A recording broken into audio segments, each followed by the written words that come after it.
The evening was quiet, except for the gentle hum of the city and the sound of snow touching the cobblestone streets. Lights shimmered along the shop windows of old cafes, and the air carried that familiar scent of roasted coffee mixed with winter rain. Inside one of those small street cafes sat Thomas Everett, a man whose world had long been built on meetings, numbers, and deadlines. He was the kind of man who had everything except peace. Outside the glass, a woman stood with two children.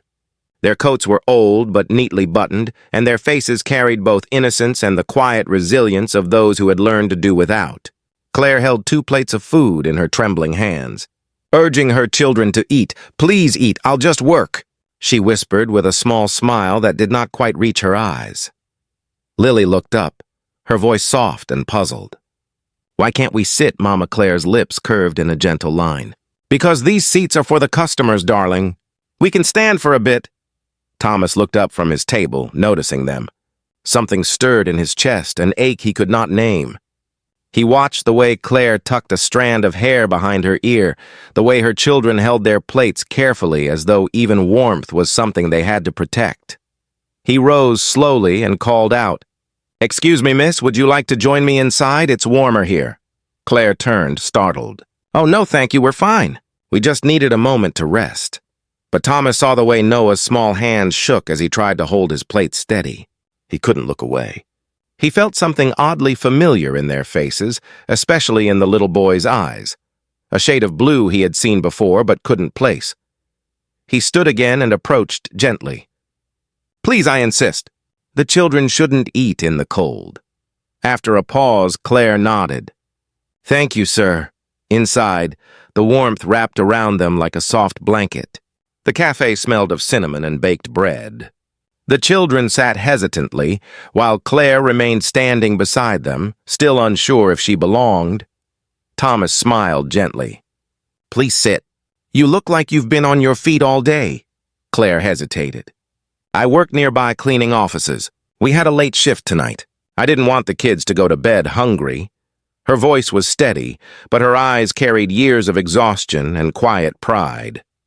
Thomas nodded slowly. "I understand. My mother used to work nights too. She raised me alone." Claire looked surprised. "I didn't know people like you came from that kind of life," he smiled faintly. "Neither do most people." The children began to talk between small bites, their laughter soft and honest. Thomas watched them, a warmth growing in his chest that felt both wonderful and painful. He could not look away from Noah's expression, from Lily's smile, both reflections of something he once lost. Finally, he asked, "How old are they?" Lily answered proudly, "I'm 7 and Noah's 5. Mama says we were born in spring when the flowers came back." Thomas's eyes dimmed for a moment. Spring 7 years ago. He remembered that time, too. A brief, tender relationship he had let slip away when work consumed everything. He had left town after a promotion and never looked back. He remembered her name. Claire. His voice grew quiet. "Claire Everett." She froze. Her hand trembled as she set down her glass. "You remember me, don't you?" she said softly. Thomas nodded. "I thought you moved away." "Life had other plans," she answered with a sad smile. The silence between them stretched like a fragile thread. He looked at the children again and felt his heart tighten. "Why do I feel like they're mine?" he whispered, almost afraid of the truth. Claire looked down. "Because they are, Thomas." The air seemed to pause. Outside, snow drifted against the window like time standing still. Thomas sat back, stunned. Years of success, power, and comfort had never prepared him for the sight of what he had lost. His voice broke when he finally spoke again. "Why didn't you tell me?" Claire looked at him with tired eyes. "You had your life." "You were already gone. I didn't want to stand in the way of your dreams." Thomas leaned forward, his tone softer now. "Dreams mean nothing if you can't share them with someone," she smiled faintly. "That's kind, Thomas. But we managed. We learned to find joy in small things. We don't have much, but we have each other." The children looked between them, sensing something important but not fully understanding. Noah reached for his mother's hand. "Are you okay?" "Mama." She nodded. "I'm fine, sweetheart." Thomas sat silently for a long while, watching them. Then he reached into his coat and placed an old pocket watch on the table. It had belonged to his father. He looked at Claire. "I want you to keep this. It's not about money or guilt. It's about time. What I lost and what I hope to give back.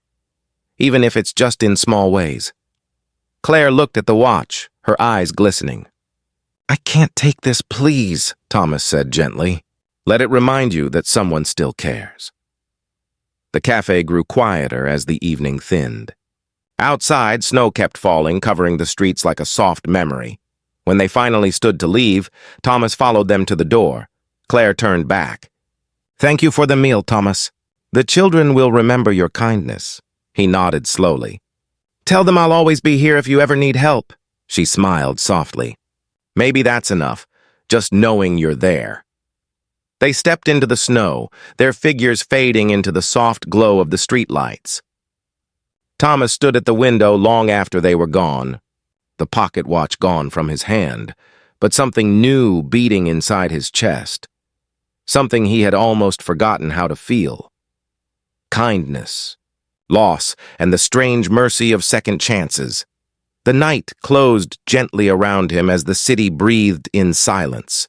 Somewhere beyond the falling snow, he imagined two children laughing, a mother smiling, and a life that might have been, if only time had turned differently. And as the cafe lights dimmed, his whispered words hung in the air. Maybe love doesn't disappear. Maybe it just waits for the right winter night to be found again. If you felt the warmth of this story, please like, share, and subscribe, and let us know in the comments what part touched your heart the most.